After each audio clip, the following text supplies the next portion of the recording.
तिकडे नंदुरबार जिल्ह्यातील नवापूर तालुक्यातल्या सेगवे येथील आदिवासी ग्रामस्थांना अंत्यसंस्कारासाठी चक्क नदीतून जीवघेणा प्रवास करावा लागतोय।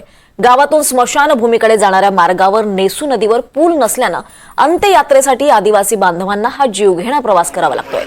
नंदुरबार जिल्ह्यात गेल्या काही दिवसांपासून मुसळधार पाऊस पडतोय, त्यामुळे अनेक नदी नाल्यांना पूर आलेत। मात्र या पुराच्या पाण्यातून अंत्ययात्रेसाठी इथले आदिवासी बांधवांना आणि मृतांच्या कुटुंबियांना हा जीवघेणा प्रवास करावा लागतोय। या प्रकारामुळे मृतदेहाची अवहेलना तर होतीच आहे, सोबतच मृतांच्या कुटुंबियांना आणि नातेवाईकांना अंत्ययात्रेसाठी जीव धोक्यात टाकण्याची वेळ आली आहे। मात्र असं असताना देखील प्रशासनाचं मात्र याकडे दुर्लक्ष आहे, त्यामुळे प्रशासनाविरोधात तीव्र संताप व्यक्त केला जातोय। सेगवे गावालगत एक येसू नदी वाहते। तिथं म्हणजे हे लोक 75 वर्ष स्वातंत्र्य होऊन आपल्याला 75 वर्ष झाले, 75 वर्षापासून संघर्ष करत आहे।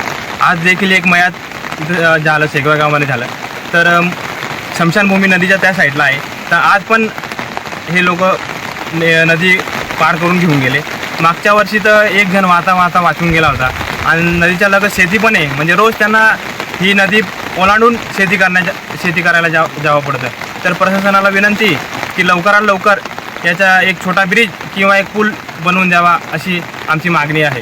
लहानपणापासून बघत आलं आहे, आता आमचे मुले पण मोठे झाले आहे, तरी पण शासनाने आम्हाला काही इकडे पूल बांधून दिलं नाही आहे। याने आम्हाला फार अडचणी येतात, म्हणून आम्हाला पूल बांधून द्यावे असं माझी विनंती आहे शासनाला।